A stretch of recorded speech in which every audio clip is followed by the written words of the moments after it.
Troopers and grinders, we are here to celebrate the life and career of probably one of the most entertaining UFC fighters of all time.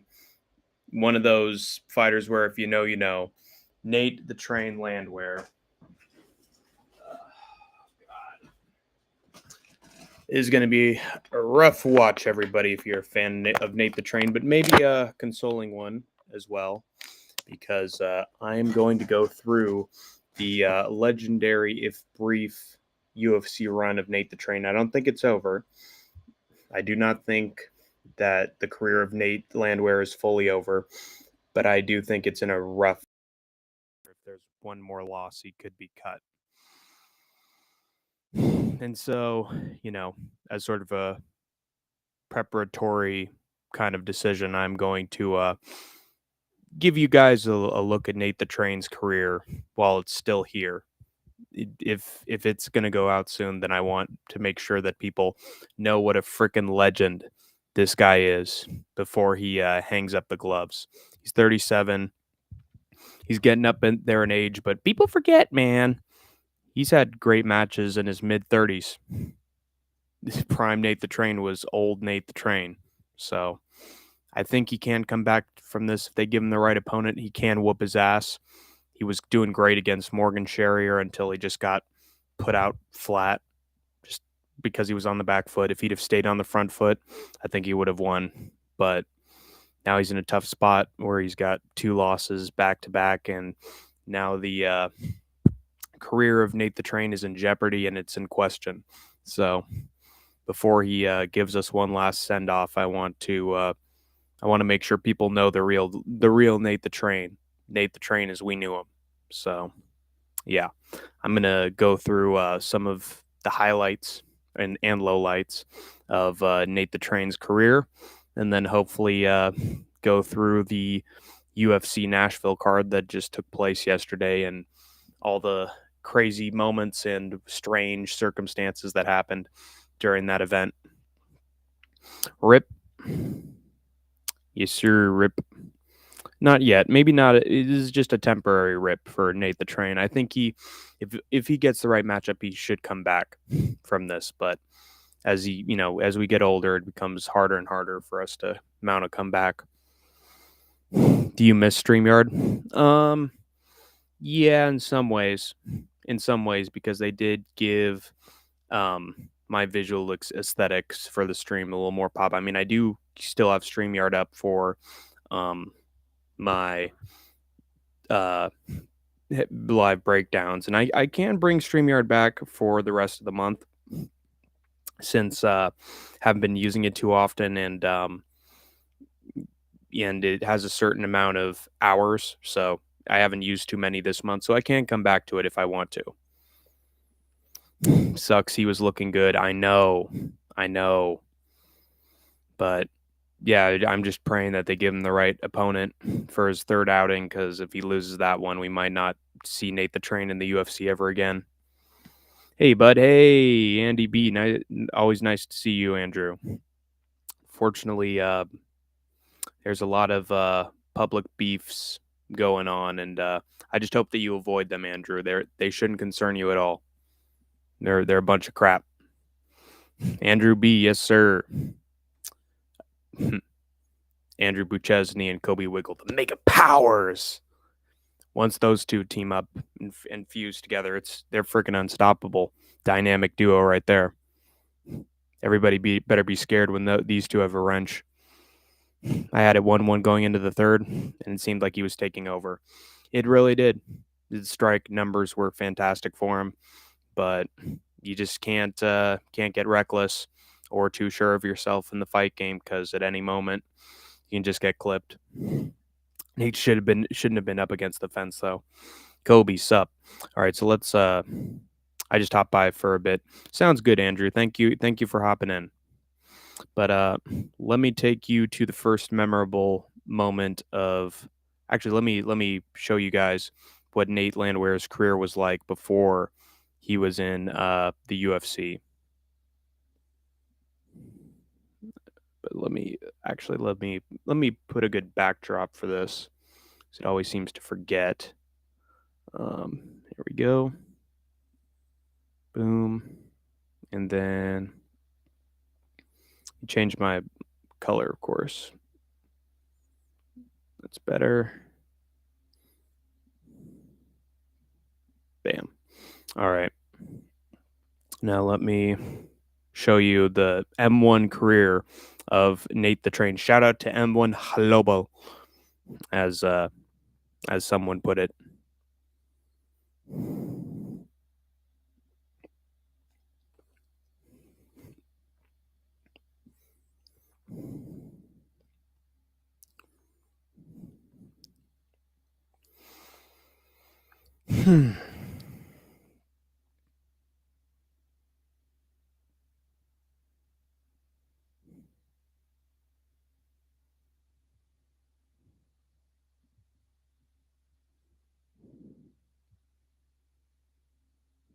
Whoa. Oh shit, we got graphics. Dang, I don't mind it, I guess. If it's too much for you guys, it's fine. Hope you watched Bodak's video. Yeah, I did. I wonder what you think about it, Andrew, since it involves you. Um, it would probably be good to get a word or two about what do you think of the authenticity of that video. Wonder Boy should have won that. Yeah, he should have. He should have. I like the background space vibes. Yeah, not bad. I guess I'll keep it around. So basically, let me see if I can get. No, I can't. Here, let me try this. Just any way I can make this thing bigger. Oh shoot. Nah, it doesn't work. This probably should though. All right, there we go. There we go. So actually, let me try this. Yeah, that's nice. Show us some background. Show us some graphics. Maybe. Yeah. I will. All right. So we start out with Nate the Train doing some regional shows in Kentucky, Tennessee Regional. Michael Perry.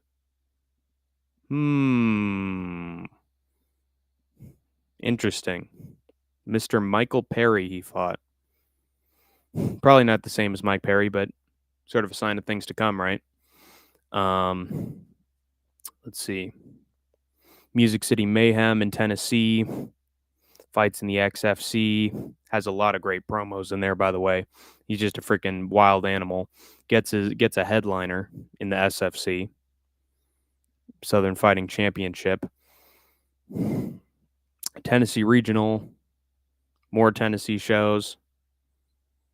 And then all of a sudden, Nate the Train takes a fight in almost takes a fight in Brave, somehow finds his way into Brave, and instead starts fighting for M1 Global in Russia and knocks out a 13-2 Russian Mikhail Korobkov in 2 rounds, a minute into the second round. Beats Viktor Kolesnik 13-1 by split decision. Knocks out a 10-1 guy to win a belt in Russia. He's having fights in Russia and beating the crap out of Russian fighters.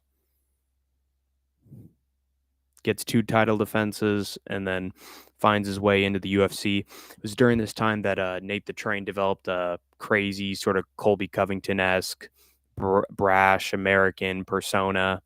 But it's very wholesome.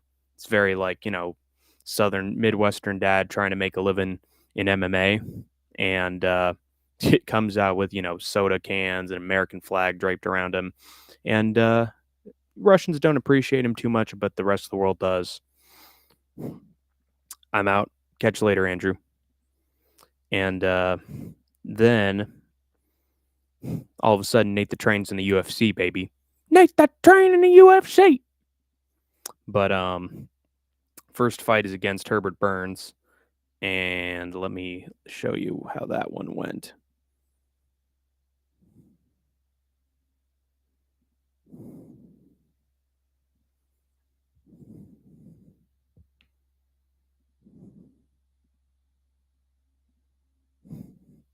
Absolute war. Um, both men just swinging back and forth.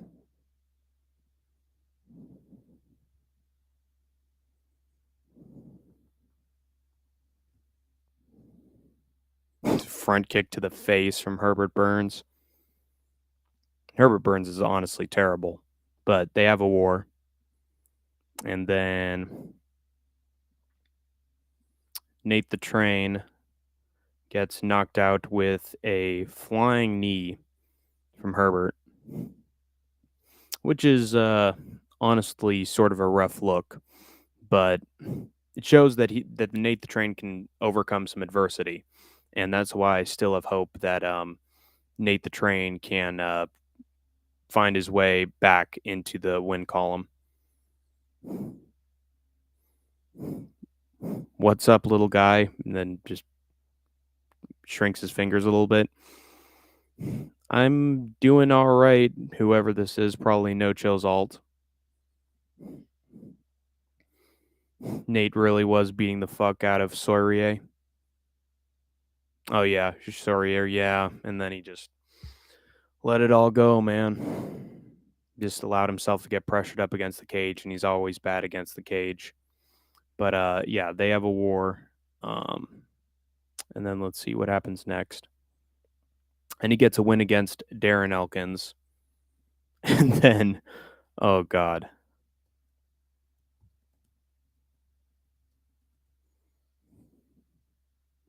Oh man.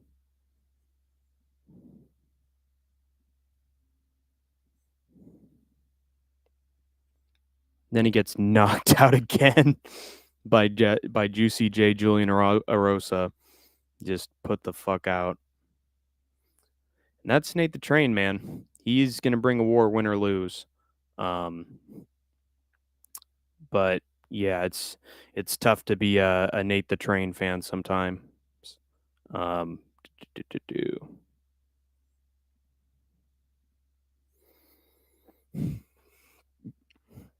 Nate the Train laid out against the fence, man. It's tough. But then after that knockout against Julian Arosa, he does something pretty incredible. And he has an absolute banger of a fight against Ludovic Klein, of all people, in his early days. Shows how Roosevelt Roberts beat him. And he goes back and forth, big time fight against Ludovic Klein.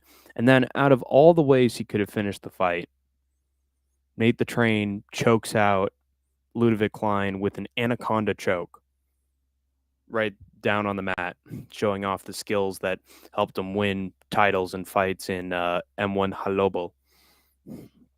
Paradox 1776 USA.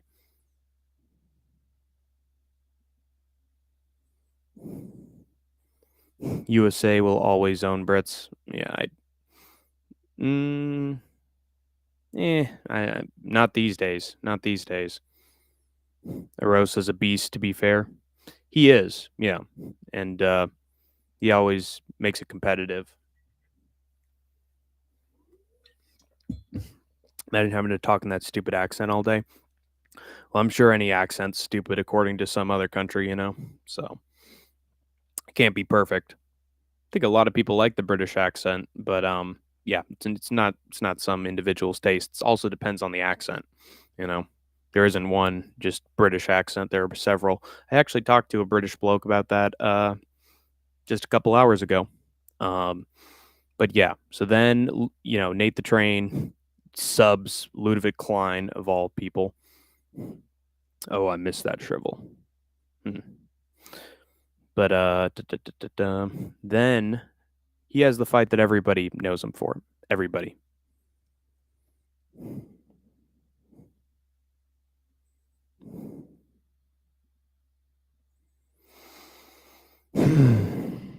Memories, dude, memories.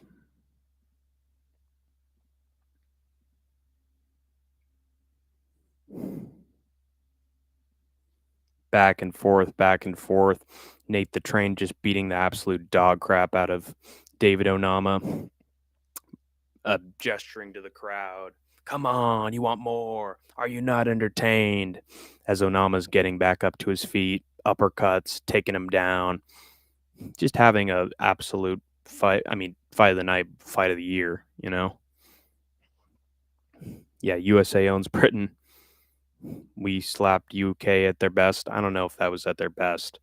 They were still, I mean, they were literally in debt from a 12 years war that happened before that. So they were not in their economic or military might. They just come off a war. 1776, you weren't born. I don't think anyone was born. I think most of the people born then are dead. just a thought. But huge back and forth scrap. I'm gonna just keep sharing some amazing photos from that fight.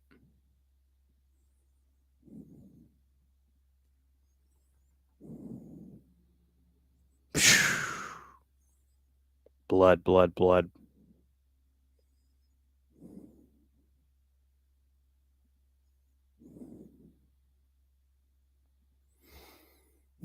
Dum dum dum dum dum dum bum bum dum bum bum bum bum dum dum dum dum boom dum.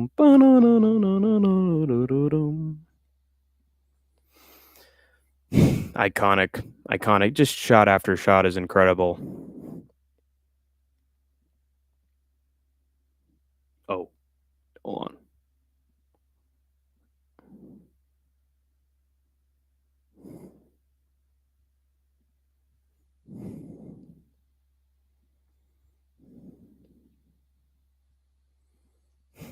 All this shit's great.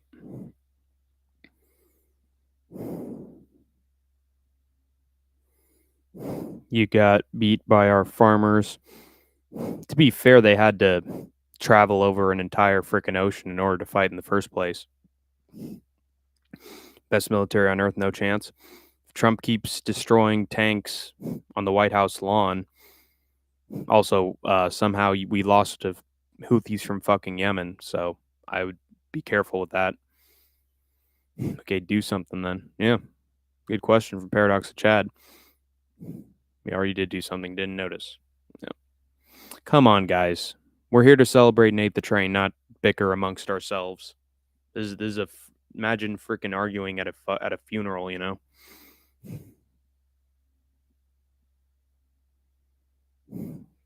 Yeah, bad grammar right there. Man, shriveled sack. Can you learn some how to fucking spell, dude? Stop picking a fight over nothing. Yeah, my life's completely unaffected. Based from Paradox of Chad. There's Nate the Train, face all battered up, beating the crap out of Onama.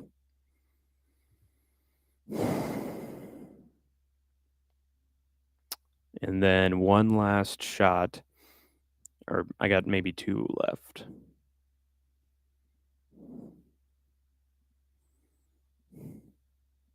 Nate the Train clocked Mike Beltran. Punched Mike Beltran right in the freaking face to end the fight. Absolute incredible war. One of the great wars ever in UFC history. And Nate the Train squeaks a victory in that unbelievable fight. Gets his hand raised.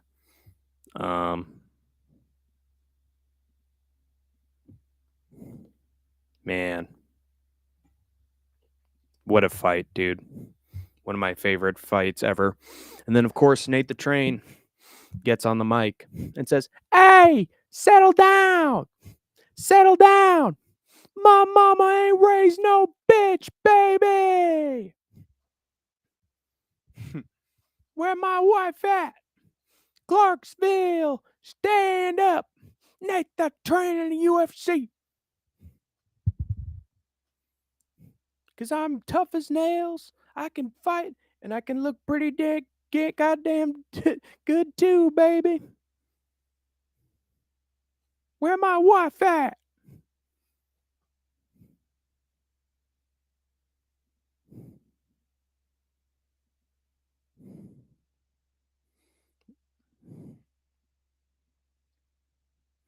My condolences to Nate the Train. Thank you. We lost. We slapped Iran around. World War III was weak. We didn't slap Iran around. We dropped one bomb and then left. That's actually fucking ludicrous. Your political leaders wear rags on their heads. Not really. I'm a U.S. Marine. Why don't you start acting like one instead of a baby? Damn. So you slapped Iran yourself. No, we dropped one bomb and then we scattered. Just like we scattered from Yemen. Doesn't matter happen overnight. Your country will be Islam in 5 years. Oh, brother. Yeah. I don't know.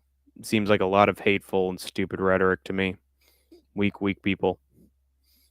You're acting pretty weak by not engaging with this stream at all. Instead, picking a fight with some dude from Britain, dude. Fucking, if you're so above us, act like it. Oh man, yeah. Ooh, big boy, big talk. Sound like fucking Mark Homan. Do something, bitch. Anyway, Nate Train gets on the mic, has a fantastic promo, and then right after that, he chokes out Austin Lingo. Easy layup for Nate the Train, but let me show some images just because we all love Nate the Train in here. At least some of us do. Big head kick from Nate the Train. Wobbles Lingo, down he goes. Then easy notched up sub for Nate the Train. And then, of course, we have a fantastic promo from Nate the Train afterwards, where he puts it like, I got a highlight reel like Evil Knievel. I got a swagger like Elvis Presley, and I'll be damned if I ain't handsome. San Antonio, make some noise. Classic stuff from Nate the Train.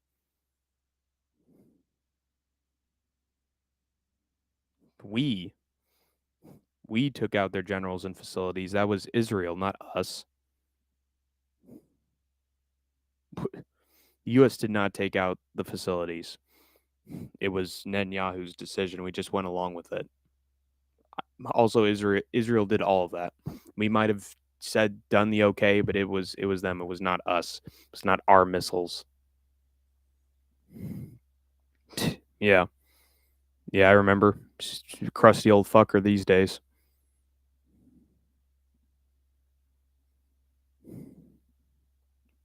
Don't have shawarma in my country. Yes, we do. I've eaten a shawarma in the United States. It's unfortunate, Zach. Yeah. Shawarma's fucking good. Dude, literally one of our biggest films ever, The Avengers, that was billions of dollars in the box office. Guess what the ending line of that film was? You ever tried shawarma before? Hey, let's get some shawarma, guys. New York has some great shawarma. Literally ending line of the movie in America. Our ancestors cowered away. Your answer's no, I wouldn't say so. I'd just say they got beat. This is ridiculous. Blah, blah, blah, blah from Shriveled Sack. How will I leave? Shut up, guys. Shut up. Not you, Paradox. You're making valid points, but shut the fuck up, Shriveled Sack. Seriously, dude. You're acting like a fucking baby. If you're a Marine, act like a fucking man. Grow a pair of fucking balls. Stop arguing like a child. Fucking baby. Anyway. Nate the Train then gets beat up by Jamal Emmers, and somehow mounts a comeback where he just hits Jamal with an uppercut and finishes the fight. Ooh, these are some good images.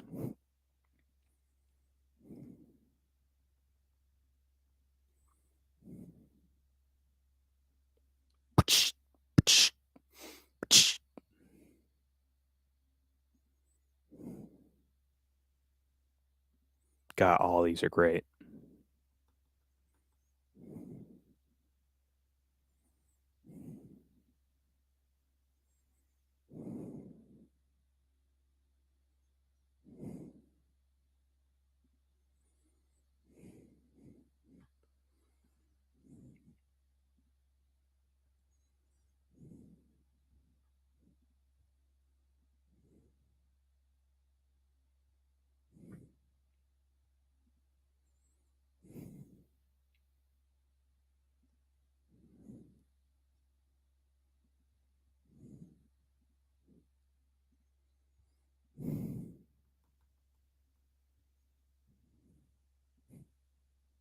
Hell yeah.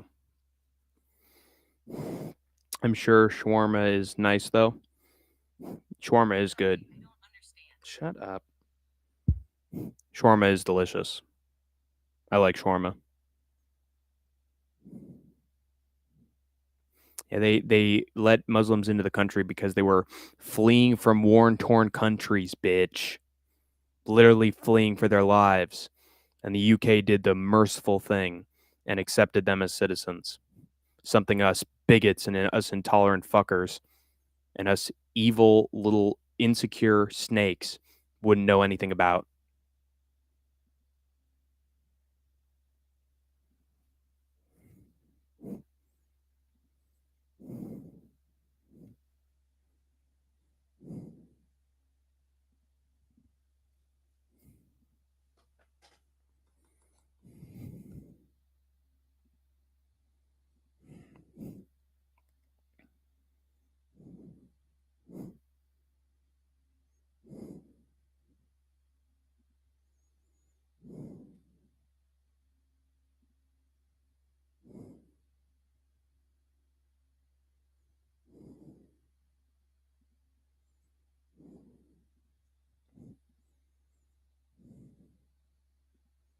Hey, San Antonio, take a look at this bicep.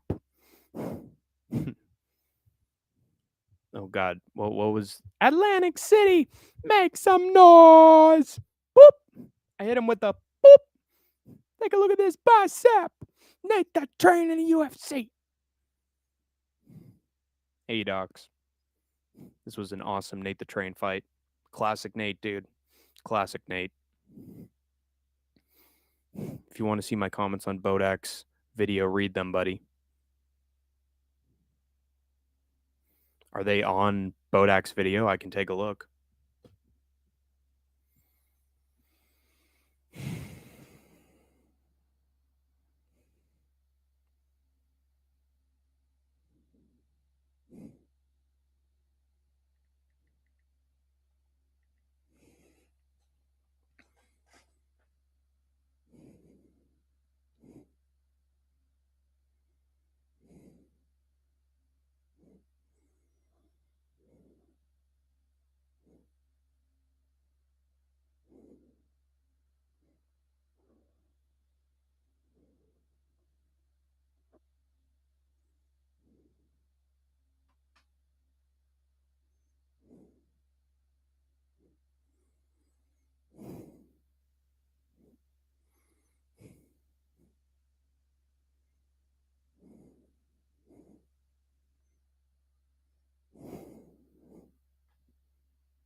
Hmm.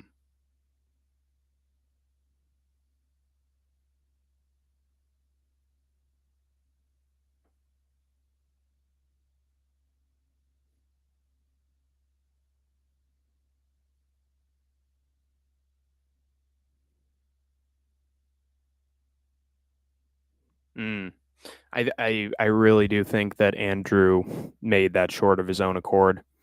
I'm sorry. I think his feelings on No Chill were very much honest, and MMA Holes doesn't do himself any favors. So I'm not surprised that Andrew sort of put the hammer down on him too. I'm sorry. I'm just going to be honest.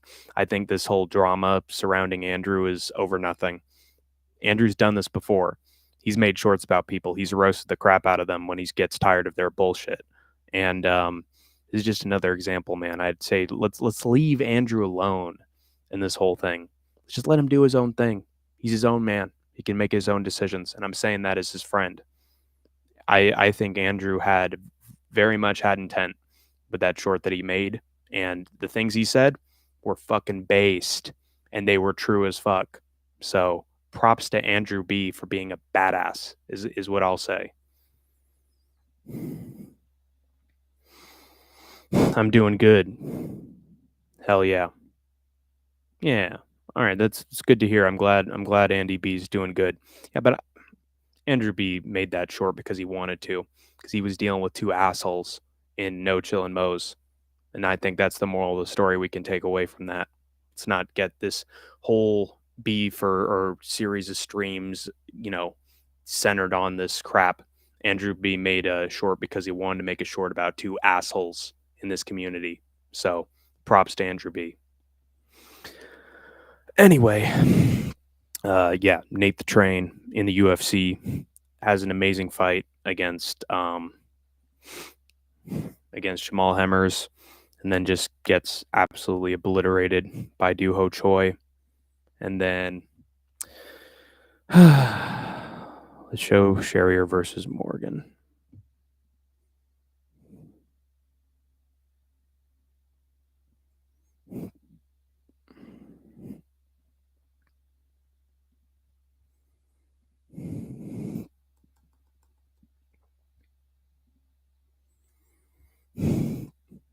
Morgan sort of has a competitive first round with Nate. Nate drops him at one point, but then Morgan Sherrier shoots for a takedown. Just back and forth we go. Has to take down Nate. And then Nate's doing well. He's dominating round two. And then the unfortunate happens in round three.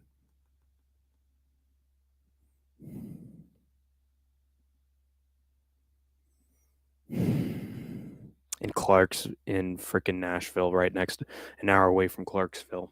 This happens. Horrible.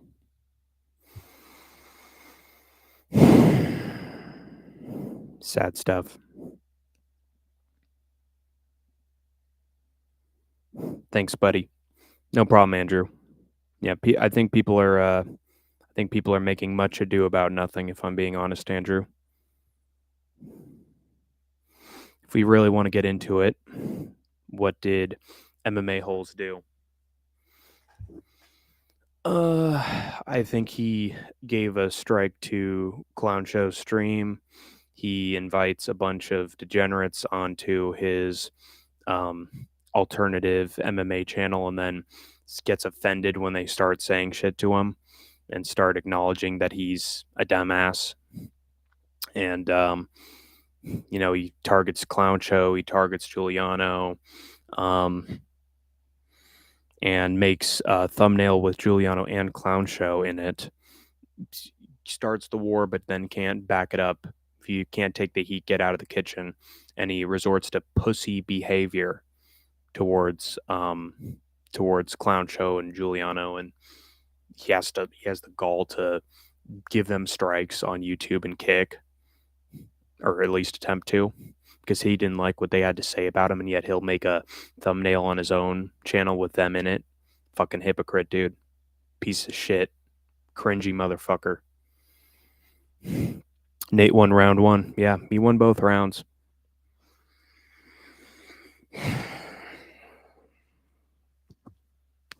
He was on his way to a decision win and then just got put out flat.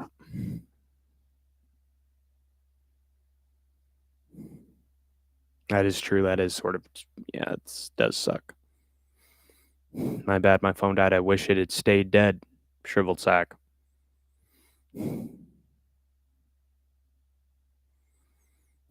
is if US and UK went to war, you know who think would win? Yeah, it's true. The US probably would win. But anyway, actually with nukes, you gotta okay, relax, bro. Relax. But yeah, Nate gets knocked out. So sad stuff. Sad stuff. But, you know, I just wanted to take you guys through all the wars that Nate the Train has had in his career. Dude is a legend, hardcore legend. People who know Nate the Train, and he's one of their favorite fighters. If you've watched him fight, doesn't matter where he is on the card, doesn't matter who he's fought, doesn't matter if he's lost to the ranked. People will remember Nate the Train as an absolute fucking warrior and a badass from Clarksville, Tennessee. Yeah, with nukes, it doesn't really matter, guys. They'd have a peace agreement. I think UK would win. And May Holes is 55 and has 26-year-old girlfriend. Sad. He does seem like a sad individual who's very isolated and distanced from people. Too big, too strong. Yeah, of course, of course. Pair of cucks in your dreams. Yeah, I dream about that every day because it would change my life. Yeah, probably change a lot of other people's lives too. Anyway, but yeah, rest in peace, at least temporarily, to Nate the Train's prospects as a UFC contender. It's sad, but it's true. Doo Ho Choi was the first step. Morgan Sherry is the second. And let's just pray that Nate the Train can be given a layup opponent in his next fight because it's tough to stomach, guys. Got to be honest.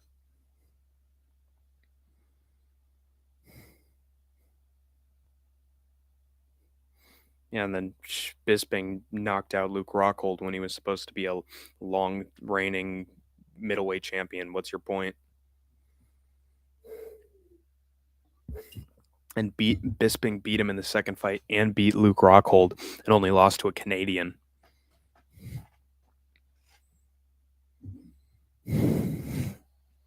Don't bring up MMA. Yeah, I know.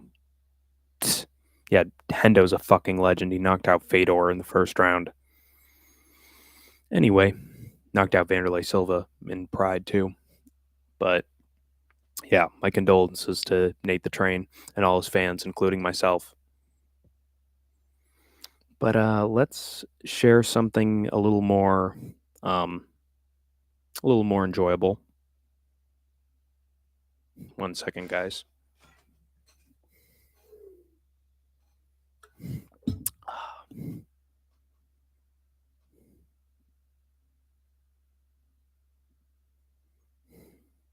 Let's run down the card for Lewis versus Teixeira. Starting with Fatima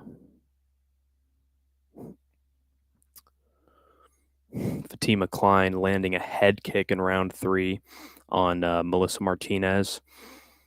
I'd say Klein looked very skilled and precise on the feet. Martinez was able to fire back a little bit in round 2 and try to even some things up, but she just kept getting outstruck, and Klein kept just nailing her to the body, to the legs, no diddy, and just looked very composed. And then, of course, she throws out the right jab, the left high kick follows, and down goes Melissa Martinez. I really expected Klein to grapple here and to show why she got into the UFC in the first place. But, man, if she's improving on the feet, then Fatima Klein could actually be a problem in the UFC. So, amazing work from her. I don't remember the last time that the opening fight on a UFC Fight Night card got a bonus. So props to Fatima Klein.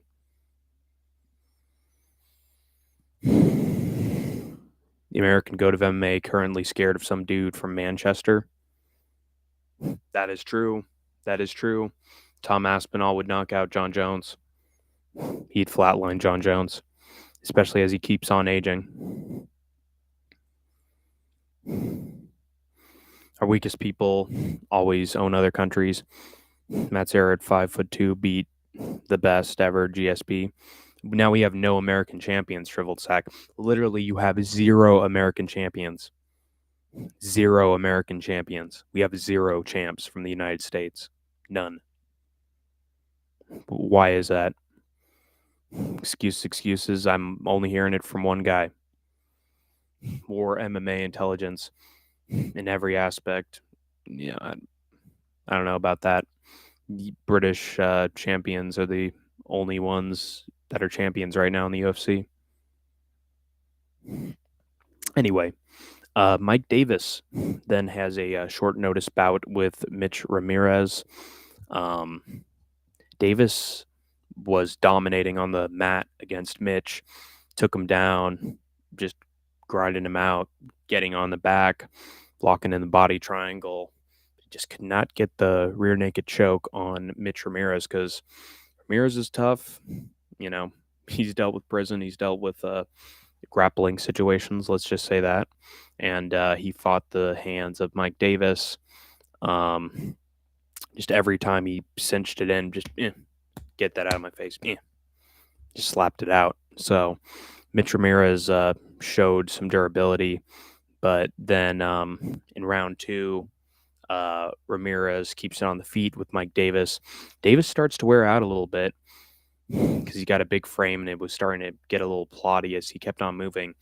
But Davis was able to land some good counter shots, some knees up the middle, lots of stuff that Ramirez didn't see coming, and then combinations up against the fence, big knee, punches, down goes Mitch Ramirez. And it's nice to see Mike Davis get a knockout, and I called Davis finding a knockout in this fight, so props to me.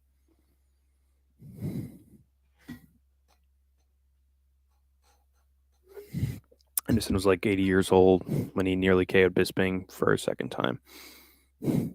Yeah, Bisping still beat him and beat Luke Rockhold when Luke Rockhold was in his prime. Thomas Bowles, next question, blah, blah, blah. No, he's actually a British citizen. Nobody's asking you questions. Thought so. Sleep well, kid. Yeah, good night, Shriveled Sack. Please go away. Anyway, yeah, Mike Davis showed that he's got some threat on the feet. Just maybe a bad gas tank. And then Walter Walker got a heel hook on Kennedy Nzechukwu. What is there to say, dude? Walter Walker is just... Dude, he beat up Kennedy Nzechukwu on the feet, too, while he was still up there, dude. He was cracking him with shots as Nzechukwu was backing up, and Nzechukwu smiled at him and talked all tough. But then Walker hit him with some shots, took him down easy, and then just scooted his way from the back to the leg. Locked in the heel hook just like that, pulled, and probably broke some cartilage in Nzechukwu's leg or his knee. And Nzechukwu was fucking screaming when he tapped out. Walter Walker is just a fucking heel hook machine, absolute phenom. 3 heel hooks in a row. Dude is unstoppable. He's going to break the record for the most submissions in a row, probably in the UFC. He's going to break it for most heel hooks in the UFC. This dude's, he's a marauder. And he's one trick pony, but that one trick is really good so far. Maybe he turns into heavyweight Bryce Hall or something, but I don't know. He's looking very impressive, and if he keeps on going like this, he could be a real unstoppable monster. He could be a ranked contender very soon. He could probably replace Taliesin Teixeira. So props to Walter Walker. He's the only Walker of the 2 Walkers that is doing right now in the UFC. Super loud on the mic, just spitting on the camera, getting phlegm all over the lens, and talking a big game. So, shout out to Walter. He's earned it. Then Eduardo Mora took on Lauren Murphy. Very unmemorable fight. We all knew it was going to be unmemorable. Mora, had it competitive on the feet and then just took Lauren Murphy down at will. Tried to get the back, couldn't. They get back to their feet. They fight a little bit. Mora gets Lauren Murphy down, and over we go again. Yeah, so Eduardo Mora, she was the better wrestler and she was younger and she was a weight bully. Simple as that. Fuck Lauren Murphy too, by the way. Fucking 41 years of age, prune. Tom's from Wigan, you melt.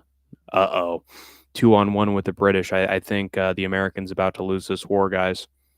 I'm an American too, but I will remain peaceful in this conflict. I will back out of it. I will try to form a peace agreement between the UK and the US and negotiate a treaty. Yeah, and where are we now? In the fucking water, in the fucking drink, drowning. Anyway. Yeah. American MMA is dead. Dead and buried. It's fucking terrible. Yeah, 2-1. I will remain neutral in this conflict and just let the UK boys batter this fool. People should have fought harder. No, brother. Why pick a fight for no reason? Anyway, Jake Matthews against Chitty Chitty Bang Bang Nijukwani. Did not go how I expected it to at all. I don't think anyone predicted this. Chitty Nijukwani was lighting Matthews up with body kicks on the back foot, and then Matthews just shot the takedown. Actually, he didn't. He literally just pushed Nijukwani, and he just fell over.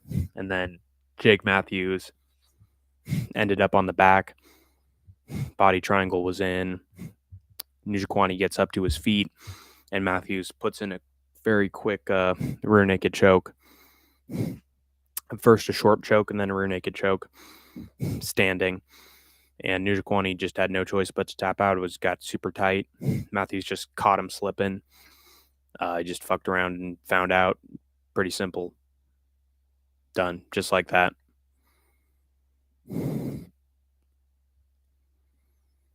Shriveled sack, a Marine talking shit behind a screen. How tough. I know, right? Here's from Ireland. He fought against you guys with nothing. Still survived. That's why he loves America. Dude, McGregor beat the shit out of American talents. Destroyed Eddie Alvarez. You're actually retarded, shriveled sack. He beat every American they put in front of him. The only guy who knocked him out was Dustin Poirier. Paradox and DJ sitting in a tree.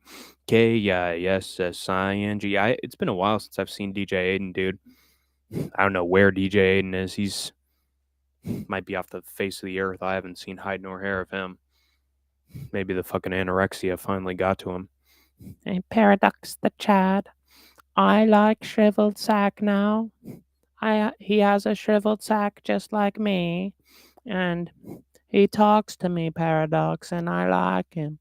I love you, shriveled sack. You remind me of myself once.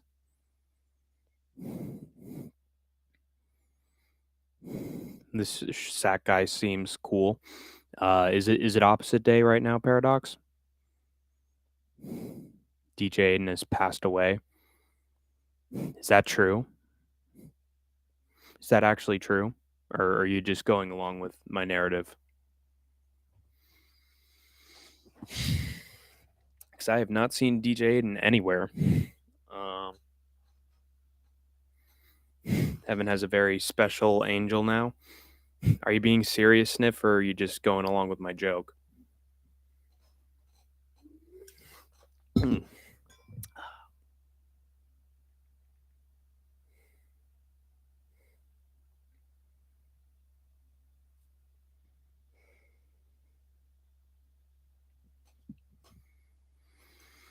Yeah, if that's true, then rest and wait.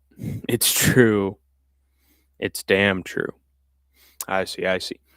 Well, it's still funny then, because it's a Kurt Angle bit. He could have used some milk. I can tell you that much. Could have used some calcium for his bones. But if that is true, I'm actually sort of sad. I feel bad. Poor DJ, dude. He seemed like a very thin mess, always streaming from his bed. He just looked sort of emaciated and unhealthy, if we're being honest. But oh boy. Okay, come on now. Boo. That's low. That's a low blow there, Sniff. Now I'm doubting you. Yeah, he could have used a hero like Kurt Angle helping him out. I heard Gio say that DJ Aiden was back. But then he also says he didn't bot.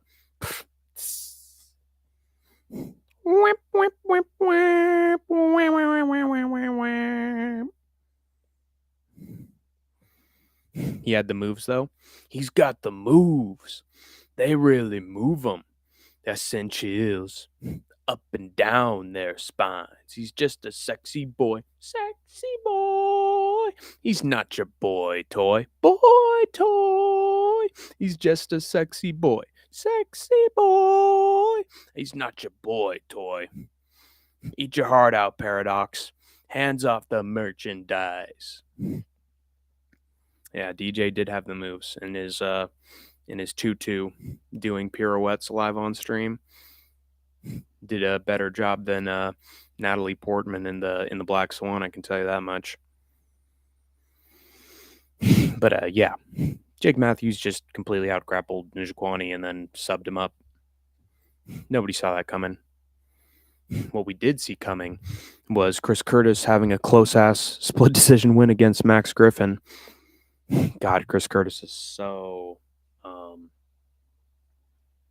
how to put it, even. He's just uninvested when he fights.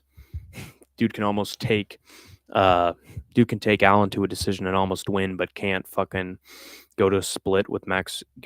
but can't knock out Max Griffin. You know, he just seems so hesitant, so... pussified, or just how to even put it.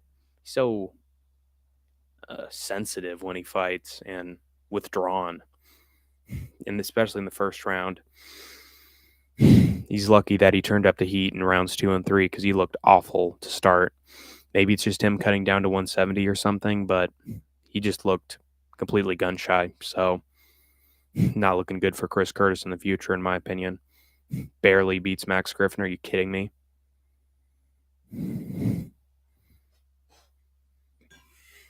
What's your opinion on Gio botting, Hank?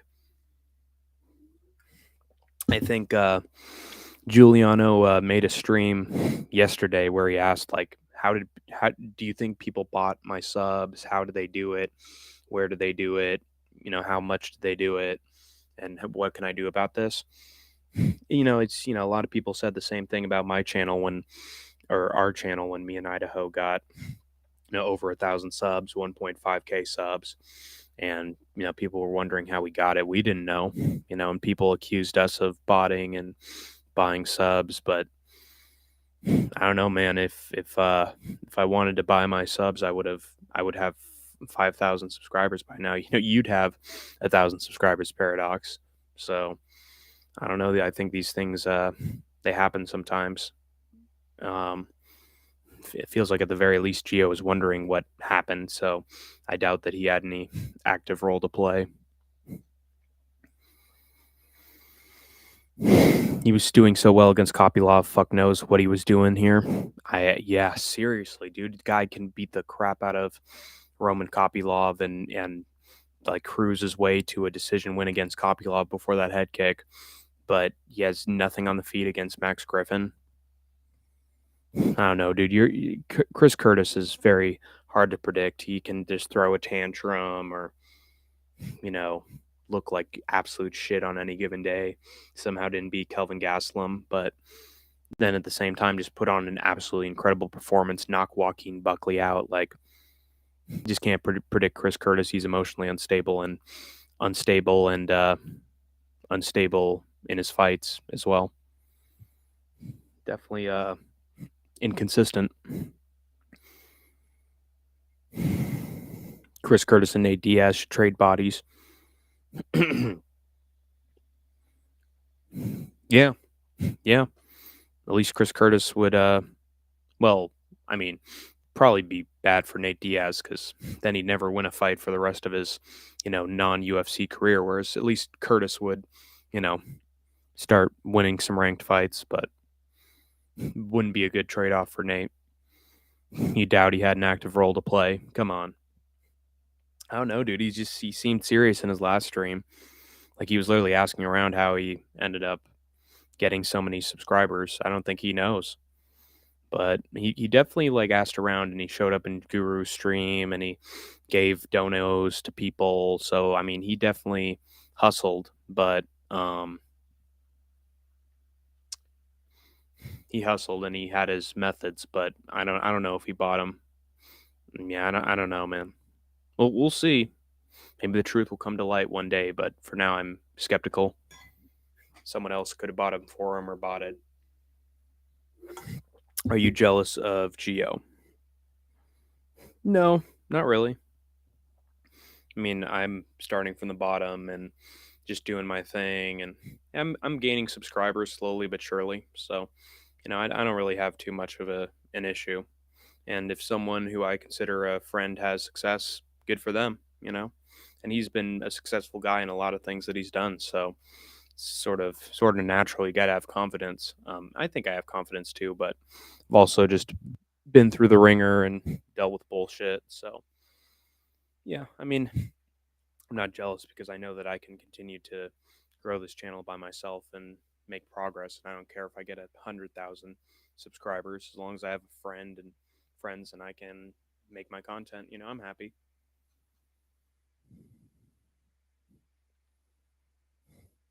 I am. Oh, says Paradox. I don't know who Hong Kong Stir Fried was asking the question to, honestly.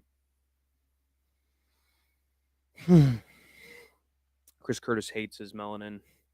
You can tell he doesn't give a fuck about his hair. He just gets it all napped up. I mean, he's friends with Sean Strickland, so that would explain a lot. One would think.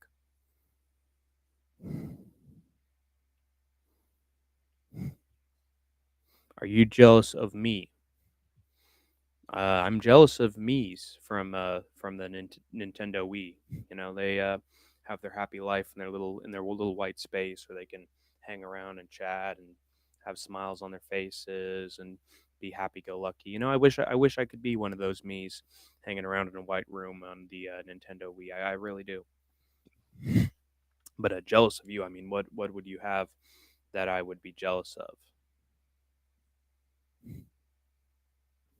Yes. Yes. Interesting.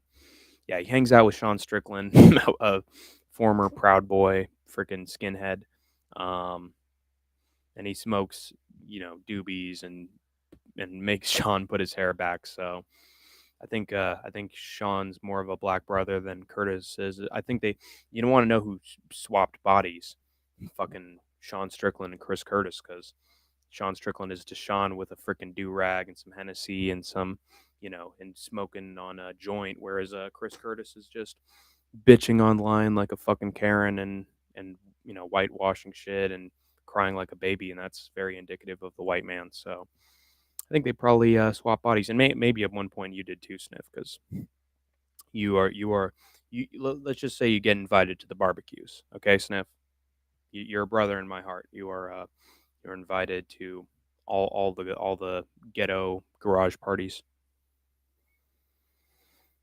Anyway, Tuco Salamanca, Tuco Tacos. Good for him, dude. Is where's that fucking so-called Marine at? What did he call himself? Would he call himself a Marine? Who was it?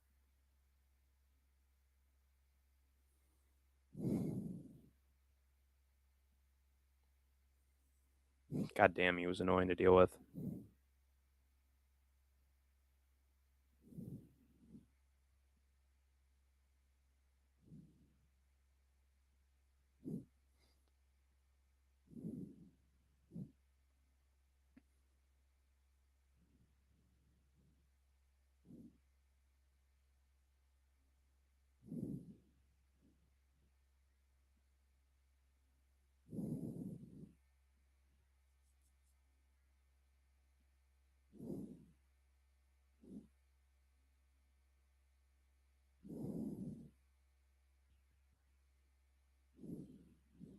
Yeah, U.S. Marine, fucking so-called Marine, and he's talking that shit. UK Chad scored a huge ass upset against Junior Tough. Taco Tuesday surprised me. He did. He did. I think he surprised a lot of us. Was just able to outmuscle Junior Toffa. But Junior Toffa's been outmuscled before. He's been taken down and bullied and treated like shit before. Fucking Nascimento and DeLima fucked him up. He just looks pathetic on the ground. He's another fat blob, just like Tuivasa, you know. Obviously, that cut down to lightweight meant nothing for him. Who else did he get destroyed by? Heel hook from Walter Walker. Rogerio de Lima put him down over and over again. Just a fat fuck. Complete fat fuck. I think even that Sharaf guy got him down a few times. Pathetic, dude. Cut both Toffas from the UFC. But yeah, Taco Tuesday, Tuco, the big bad meth kingpin, was able to sub Toffa, and he got in that arm triangle choke. Tight, yeah. So good for Tuco. Bam! Look at that, man, look! And then we had Vitor Petrino against Austin Lane. Yep, easy work from Vitor Petrino. Instead of Austin Lane taking him down, he was the one getting the takedowns. Obviously, he should have. He was the lighter guy. He could easily do something like that. So, tinier opponent took Lane down, sweep the leg, got on top, and found the rear naked choke fairly easily. So, at least Austin Lane didn't get any brain damage from the fight. So, I'm happy with it. Good for Vitor Petrino. And then Morgan Charrier and Nate the Train had their fight of the night for Nashville. Stand up, man. Just sad, man. I'm gonna be depressed for a while after this, guys. Nate Landwehr looked sharp for most of the fight. Dropped Morgan Charrier, got taken down, but Charrier didn't do much with it. Landwehr got back to his feet. Nate Landwehr looked like he was prepared. He looked like he wanted to win. Beat the crap out of Morgan Charrier in the second round. Was making it look easy. And then in that third round, pressured forward, barked like a dog. Ow, ow, ow. The next thing you know, he's backed up against the fence. Bing, bang, boom, boom, boom. Nate the Train shouldn't have given Morgan Charrier an inch of space. No did he. Shouldn't have let him pressure forward. You know what they say. If you give him an inch, he'll take a mile. And yeah, Morgan Charrier just pressured, hit Nate with a big shot. Also, Nate just decided to stand and swing against Morgan Charrier, which was, not the smartest idea in the world. And just kept getting in a scrap with Charrier and got the worst of it. Down goes Nate the Train, big right hand, sits him. Referee stops it, and Nate the Train has to grab onto the ref's leg. Even more embarrassing. So yeah, I'm hoping that somebody destroys Morgan Charrier because he destroyed my boy Nate the Train.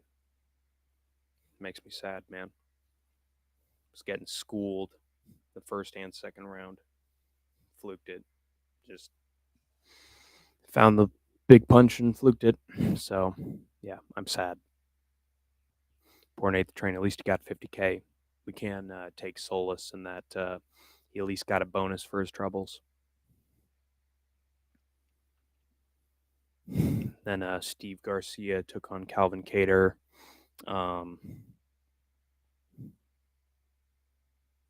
Yeah, Steve Garcia just didn't get any good offense in this fight. Steve Garcia just, he was hitting him with spinning wheel kicks, big combinations, stuff that sat Cater down on the mat. Yeah. Nate the Train, the UFC. Oops.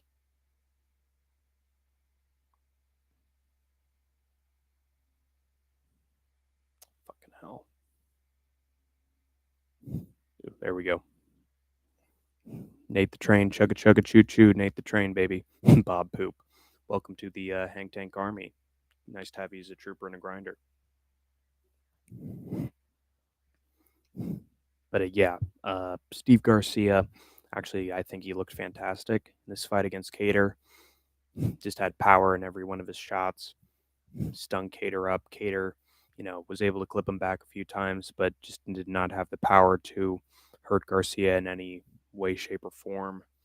Um, Garcia I think he dropped him in round 3. Fantastic. I don't think even Max Holloway dropped Calvin Cater. So, yeah, good shit. And yeah, Cater just could not do any damage to Steve Garcia whatsoever. He's washed. He's more washed than Nate the Train, more washed than Stephen Wonderboy Thompson. So, honestly, he should retire. And Steve Garcia did what he needed to do. Almost put out Calvin Cater to boot. So, I'd say fantastic performance from Steve Garcia.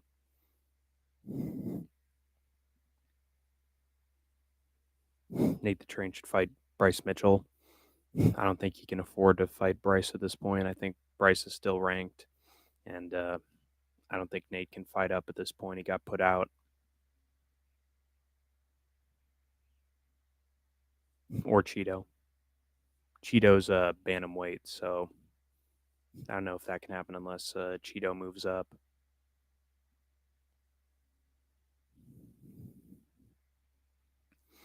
Then Gabriel Bonfim has a very close fight with Wonder Boy.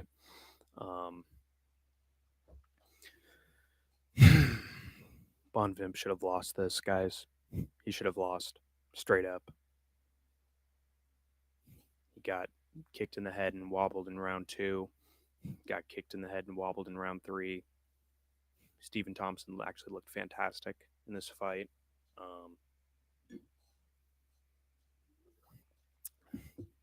Got out, struck partially in round 1, dealt with some difficulties, but rallied back. Kick game looked excellent as always. And yeah, he caught him. He caught him several times. But I don't know, dude.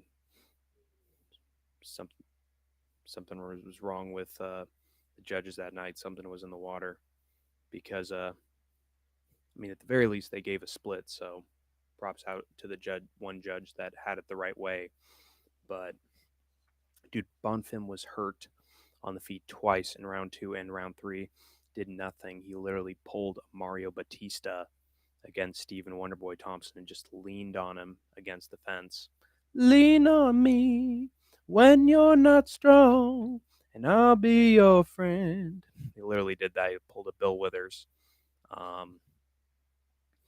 and just nut grabbed him against the fence out of desperation. It's just pathetic. Yeah, Stephen Wonderboy Thompson, he had that thing in the bag. I don't know why they didn't give it to him.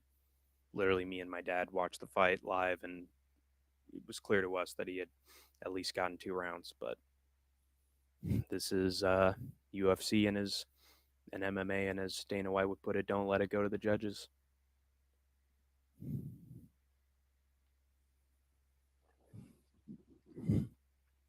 135 and 145 are most compatible of all weight classes. Yeah. There's a lot of bantamweights and featherweights that have gone up and down. I consider them one division. Yeah, but I doubt that Cheeto moves up.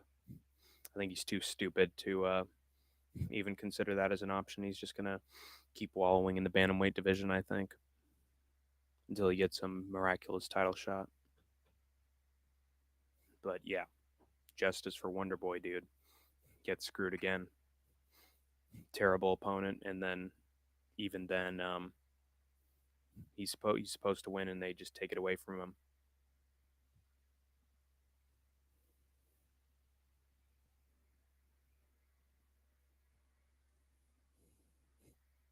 And then we had our main event between Derek Lewis, the Black Beast, and Taliesin Teixeira. Um, Lewis straight up faked an eye poke. Straight up faked getting poked in the eye. Probably got a thumb like on the side of his eye and pretended like he was hurt. Suckered Taliesin Teixeira in, hit him with a right, bam, hit him with an overhand left, sat him, dropped him down on the canvas, hammered away, no diddy. Taliesin was getting back to his feet. Then Jason fucking Herzog, steps in between them and calls it early. Of course he does. Absolute horseshit. Taliesin was clearly cognizant and ready to take some more punishment from Derek. And to be fair, he did grab the cage to get up. So, Talison's sort of a dirty fighter too. But Jason Herzog, I said it since the Billy Q versus Kyle Nelson fight. I said this guy needs to get fired. He needs to get cut from the UFC. This was unacceptable. His stoppage of Billy Q. He was still in it. Wasn't hurt. Well, he was hurt, but he wasn't knocked out. He didn't take another hit. He just swung and traded, and the referee stopped it for no goddamn reason. Made no sense whatsoever. And I said, even back then, that Jason Herzog needs to get fucking fired. Even the fight with Zhang Weili versus oh god, what's her name? Yan Xiaonan, when Zhang Weili was on the back of Yan Xiaonan and got in the rear naked choke, and Yan was fucking out, and the referee didn't stop it. And then when literally Yan Xiaonan was flat on her back, and Zhang Weili was hammering her with fucking punches to the side of the head over and over again, Jason Herzog didn't stop it. And I said, fuck him, cut him. Horrible performance. And then just stopped Lewis versus Teixeira for no goddamn reason. So, yeah, Jason Herzog needs a fucking talking to. Absolutely ridiculous.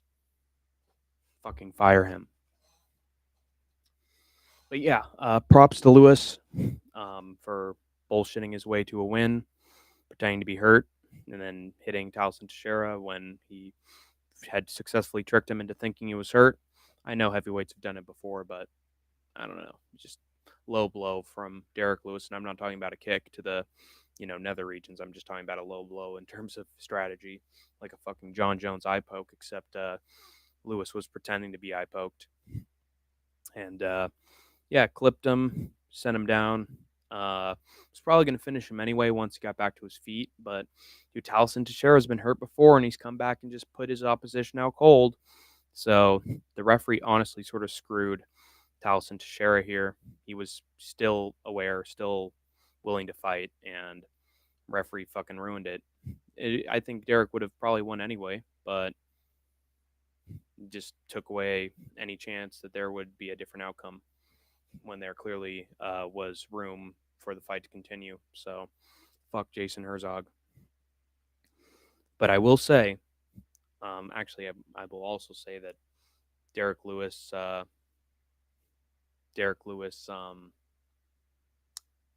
glazed the fuck out of Trump.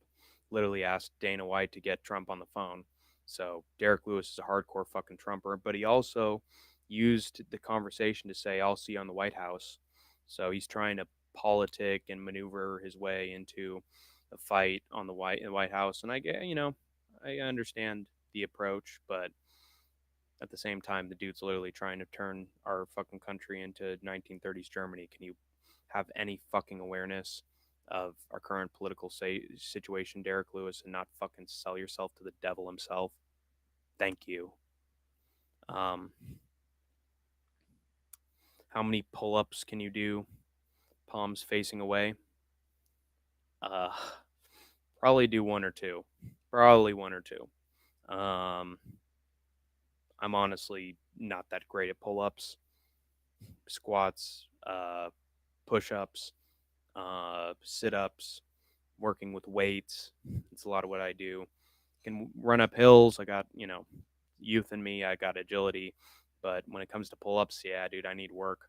I need to work on my core. I need to work on being light as a feather, and work on balance for my arms. But I can do pull-ups when I'm using the machine that has a little pad on it. But in terms of just doing it deadlift, yeah, dude, I suck at those. I'll be honest, I suck. So I need to work on it. I know you could probably do 20. I got about 4 sniff. Good for paradox. Good for paradox. Yeah, I'm mid at those. How many push-ups y'all got? I've been able to do like 50 to 60 in one go. Push-ups I'm very good at.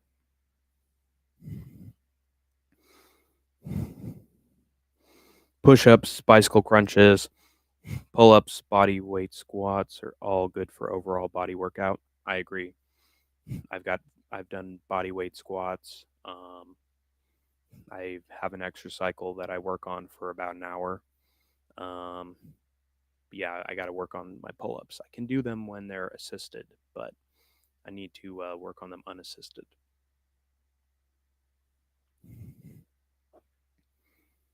Used to do 18 until my right shoulder tore.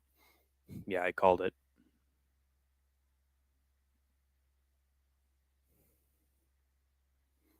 Now I do like 13. Still impressive. I called 10 to 20 on that. 50 to 60 is crazy. Well, I do a lot of push-ups, so I've been able to get quite a few um, in one set. It's tough, but I've been able to get around that range before. Did a push-up contest with some friends abroad at one point, and I was able to get quite a few in.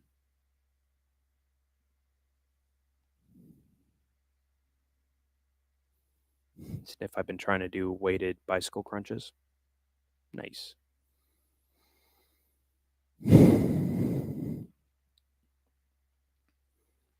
Don't know how though. Wear like heavy shoes or something.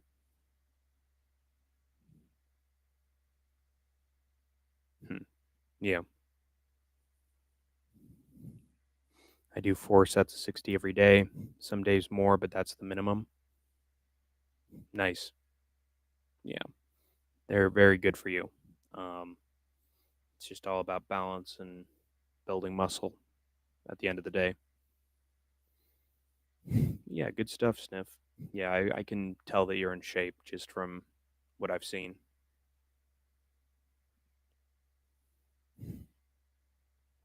But yeah, dude, that is Hank's live recap of Fight Night Lewis versus Teixeira. Very sad for Nate the Train. He's my favorite fighter ever. So was sort of depressed for the rest of the night, but at least we got a Derek Lewis win. Not completely, how to put it, uh, not without controversy, of course, but it wouldn't be a Derek Lewis fight without it. Moon the crowd again, which is I'm not a fan of at all, but consider my shoes the weight for bike crunches. I see, I see. Yeah, true sniff. Maybe if I leave them out in the rain, I'll have like 10-pound shoes. Yeah, if it's out in the rain, that water's gonna carry some big weight. Interesting. That would have to be very circumstantial for doing that workout. Maybe worth it though. But yeah, I did not do very well on predictions for this card. I went 7 for 11. Do not believe what the predictions tracker told you. I went 7 out of 12, not 6 out of 12, and I'm gonna give him a talking to if I have to. But yeah, um, I did not go 6 for 12. That's fucking crazy talk. That screensaver was fire. Thank you, Sniff. Thank you. I might use that a little bit more in the future. It's not bad at all. But now you have to deal with my ugly ass. I got sort of the Nate the Train haircut right now.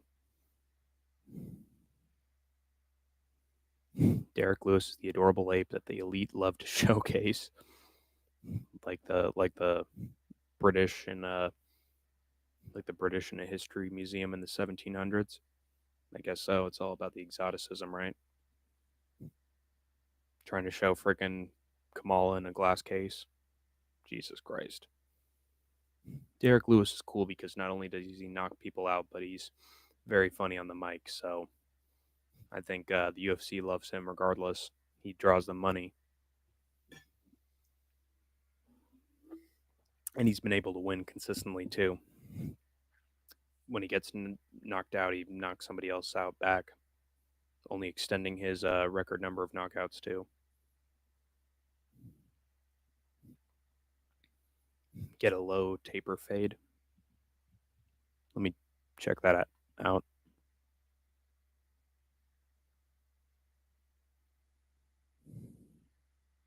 Oh,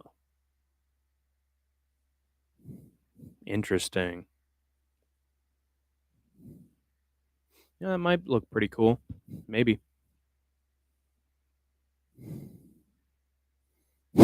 Paradox, you can get a whole bunch of staples, staple them to your shoes to add weight. I mean, that definitely helps out a little bit. Yo, Paradox, you can like put your feet in concrete shoes and in cinder blocks of wet cement. And yeah, then that'll be really good weight for you when you're doing pull ups. Yeah, just soak it in wet cement. Good idea.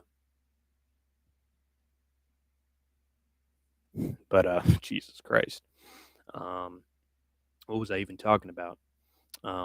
Yeah, I'm planning to do better on this UFC 318 card. And isn't it crazy that we're at UFC 318 already? It's only been 2 weeks, but I guess the UFC wants a lot of big shows for the summer, and they're giving them to us now. A lot of people think that I have some irks with this card. Some people think it's not that good. Definitely doesn't have good name value, but it has good fights in my opinion with a lot of finishes.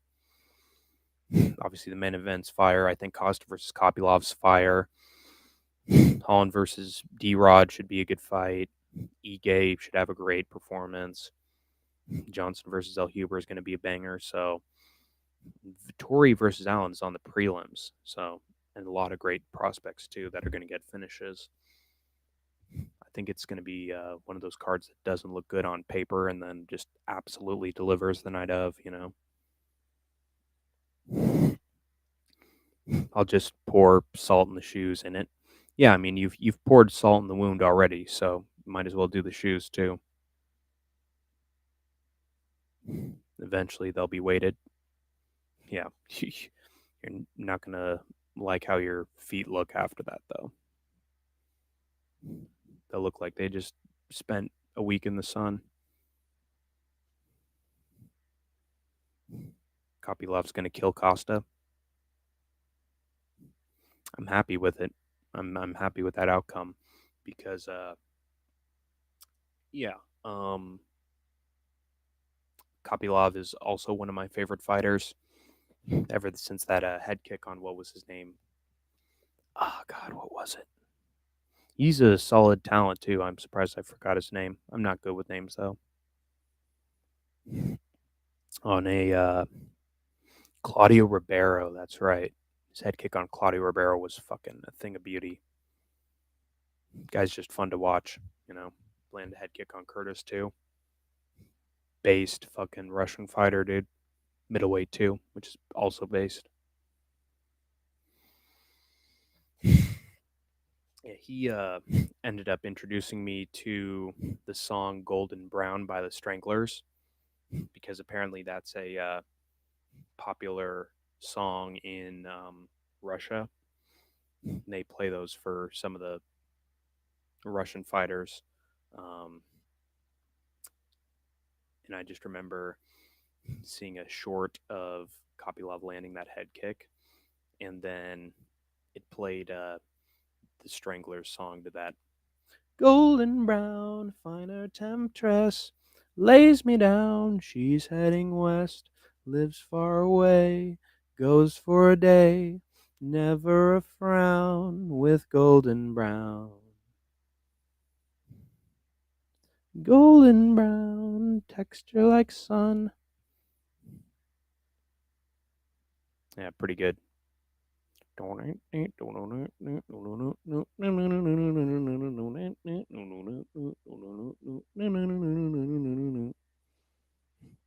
Costa been rank squatting too long?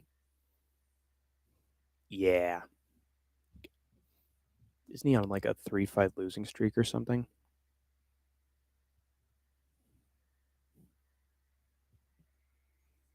Who'd he fight? Sean Strickland. Jesus. Fucking 2 years after his Luke Rockhold win, which was absolutely embarrassing. He could be on a 5-5 losing streak. Yeah, Costa needs to go, just like Colby Covington. How'd they go on the runs they went on? It's fucking embarrassing. Golden Brown is about heroin. Yes, it is. Yep. Probably some of the Russian soldiers in Ukraine are on heroin. Most of them anyway. Sort of have to be on drugs, alcohol, and dirty websites when you're getting shoved into a giant meat grinder.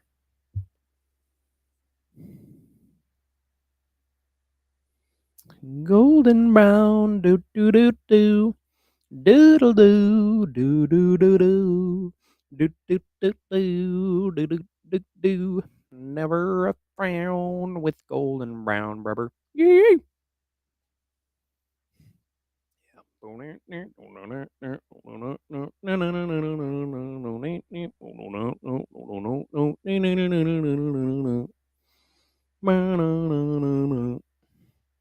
Yes, sir.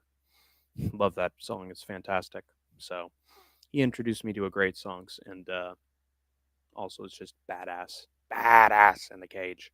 So I owe a great debt to Roman Kopylov. Man's a fucking beast.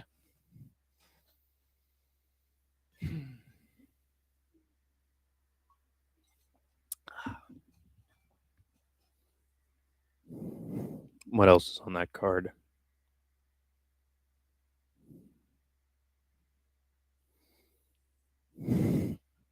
Kyler Phillips versus Vinny Oliveira is a banger. Gautier's on the card. Dulatov's on the card. Bruno Ferreira and Ryan Spann should get nasty ass finishes. All is good in the world. All is good. What are some other shows that are taking place this weekend? PFL is, I believe it's in Africa. Yeah, Eblin versus Costello Van Steenis, which is actually pretty exciting. Dakota Disheva is going to be back. Hooray. Yes, sir. Let's fucking get another Dakota Disheva round one knockout. AJ McKee. Ooh, Indebele. I like Indebele.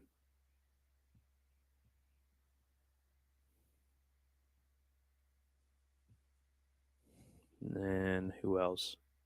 It'd be funny if I saw Cameron Simon on the card, Oh, how far the mighties have fallen.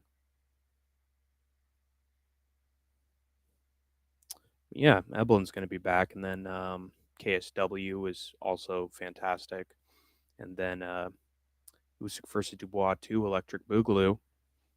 It's going to be a nice rematch. Both have a lot of hype and momentum going into it. Nobody knows who else is on the card, but at least we got Usyk versus Dubois 2, Electric Boogaloo. Manny Pacquiao is also going to be boxing for some goddamn reason. Can't tell you why. So, Manny's going to get fucking smoked. I don't know why he returned. He looks bad against, who was that one guy in an exhibition match? He's supposed to fight freaking Ryan Garcia. Probably would have beat him too. Ampo. Rukia Ampo. Got smoked by Ampo, dude. Pacquiao's going to get fucking destroyed. against Barrios, in my opinion. But yeah, I think that's gonna wrap it up for this stream. I enjoyed it. I enjoyed doing a little homage to Nate the Train as Hank the Tank, of course. Um, Weird ass fights are going to be this weekend, like usual, but I'll be tuned in for all of them, and I hope you guys are too. Um, do you think this pay per view is going to be a good one, or do you think it's going to shit the bed, as some people are predicting it will? I don't. I think it has too much good talent on it to uh, too big to fail. Too big to fail, guys.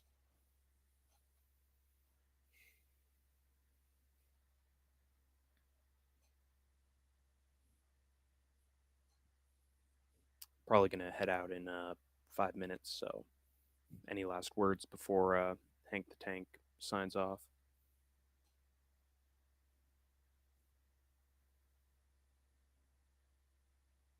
Rest in peace to Nate Landwehr. Poor guy, dude. He was doing so well for 37 years old and gets chinned like that. It's a shame. It's a damn shame.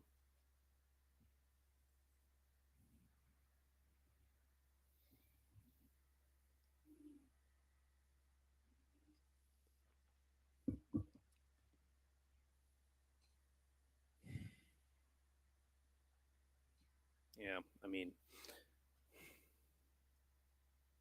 also Dana White, by the way, paid for Ben Askren's medical expenses. So shout out to Nate the Train. I mean, sorry, got Nate on the brain.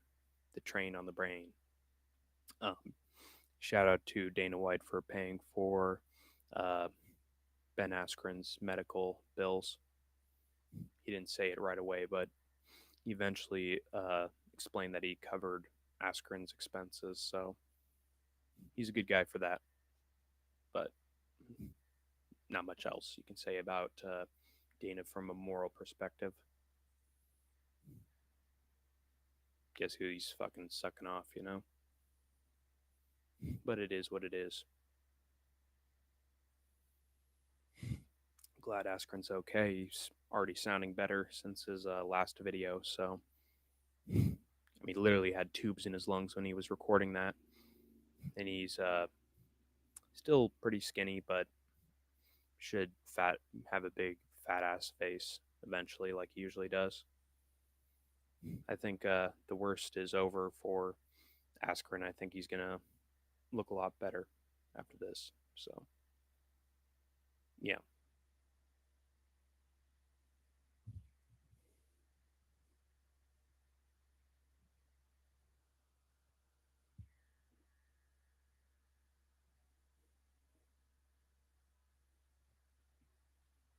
Oh God. Wait, WWE Evolution was today? Oh shit.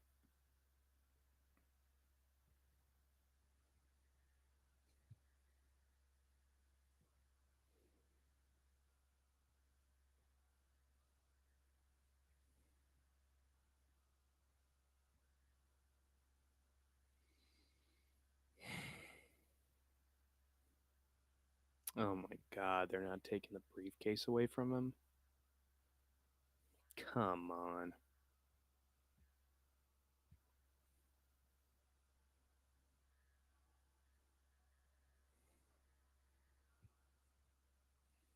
Fucking bullshit. They can never just um how to put it. They can never just change plans. They have to stick with their fucking story that they have built for yep, whole fucking year. But yeah, that is it. Gonna do it for me, guys. You have been the Troopers and Grinders. I have been your Supreme Commander, Hank the Tank, and you have escaped the war zone.